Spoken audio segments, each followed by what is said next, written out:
여러분 안녕하십니까, 강신업 변호사입니다. 트럼프가 내달 23일 유엔 총회에서 연설을 합니다. 트럼프 2기 들어서 첫 연설인데요. 여기 이재명도 참석할 가능성이 있습니다. 그런데 많은 사람들이 얘기를 합니다. 이번에 결국 사인을 못했지 않느냐, 팩트 시트 공동 합의문이 안 나왔지 않느냐.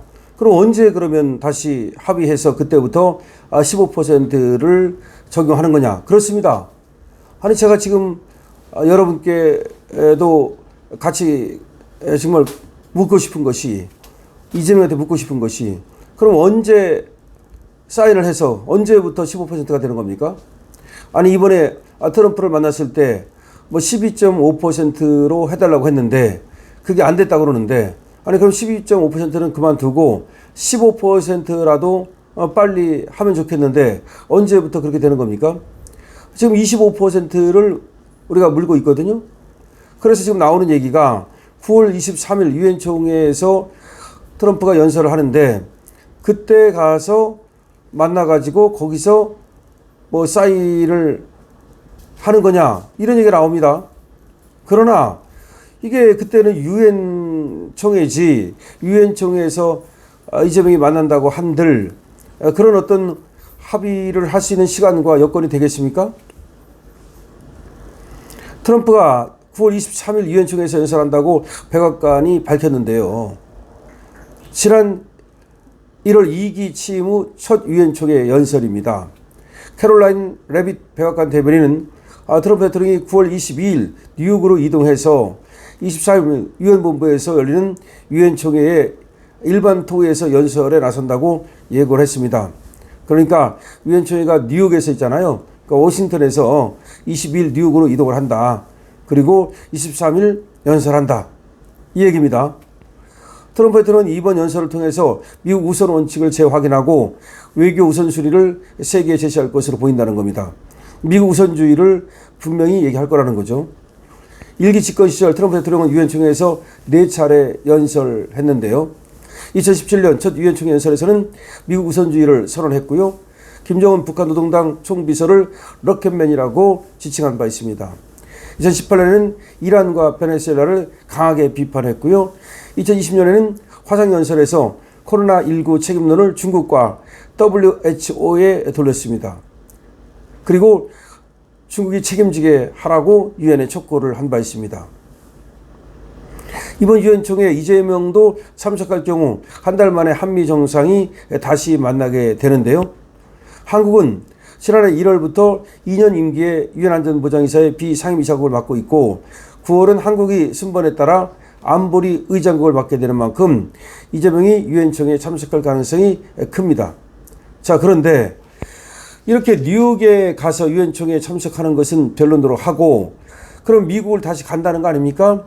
9월에 미국을 다시 간다면 이때 유엔 총회는 유엔 총회고 그 전에 가든지 그 후에 가서 이 한미 협상을 매듭져야 되는 거 아니냐.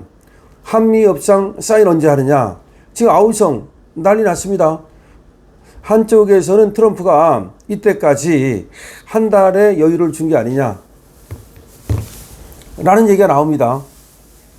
그러니까 트럼프가 이번에 비공개 회담까지 했지만 결국은 상호 합의문을 작성하지 않고 결국 회의를 끝낸 것은 이때 9월 달까지 한 달간의 기간을 갖고 합의를 하자.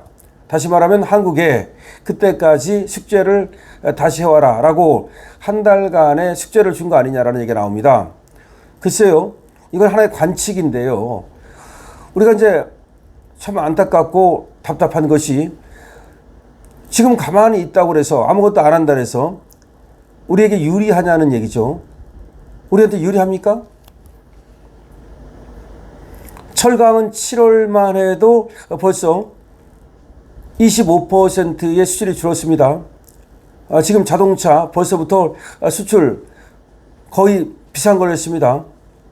25% 관세 내고 수출될 것 같습니까? 이 통계에 나오기 시작하면 아우성 소리가, 곡소리가 터질 겁니다.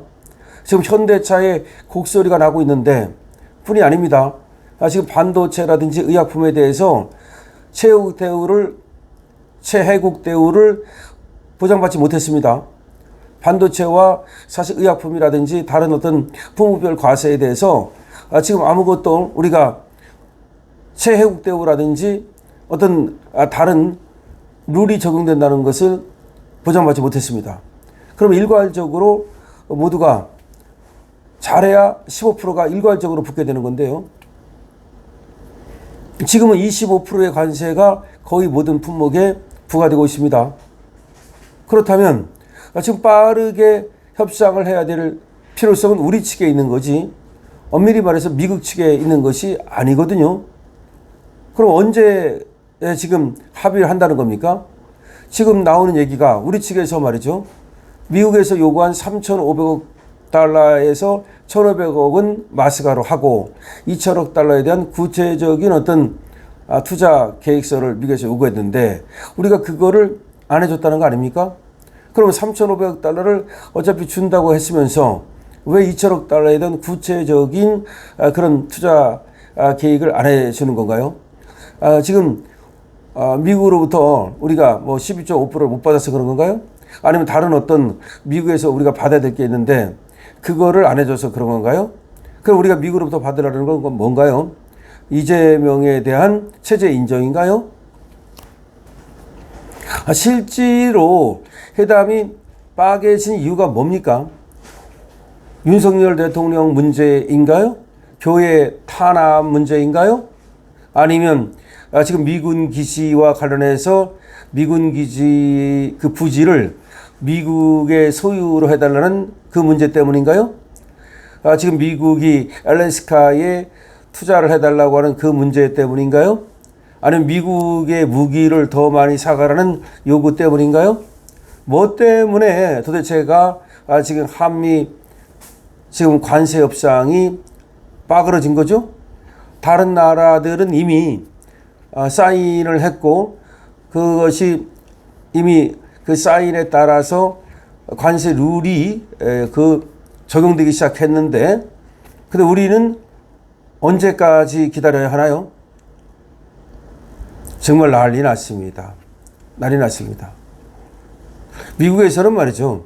지금 뭐 우리한테 얼마를 투자하라라고 하는 거 이것이 하나의 어떻게 보면 옵션이죠. 하려면 하고 말라면 말하는 거지. 반드시 그렇게 해주십시오라고 그쪽에서 구걸하는 게 아니죠. 그쪽은 우리한테 하나의 선택을 주고 하려면 하고 말라면 말아라. 대신 안 하면 이렇게 하겠다는 하나의 선택과 강요죠. 우리는 지금 미국의 어떤 입장인가요? 우리도 그러면 미국한테 그 똑같은 그런 입장인가요? 지금 전광훈 목사가 트럼프 대통령에게 보내는 윤 대통령 석방 요구 편지를 보냈습니다. 윤 대통령에게 지금 전광훈 목사가 트럼프 대통령에게 전광훈 목사가 지금 편지를 보냈습니다. 그리고 윤석열 대통령의 석방을 요구하면서 그리고 교회에 대한 탄압의 실태를 모두 다시 또 알렸습니다. 그런가 하면 지금 고든창 같은 경우 다시 이재명을 갖다가 확실하게 지금 축출해야 된다. 모두 나서 싸워야 된다. 모든 사람의 싸움이다. 이 싸움은 모든 사람의 싸움이다. 이재명이 대한민국을 망가뜨리게 디스트로리 파괴하도록 놔두지 말라. 이런 글까지 실었습니다. 자, 이런 상황에서 과연 트럼프는 이재명 문제를 어떻게 해결할까요? 이재명 문제 때문에 결국 관세 협상이 모두 나가리 되는 건 아닌가요?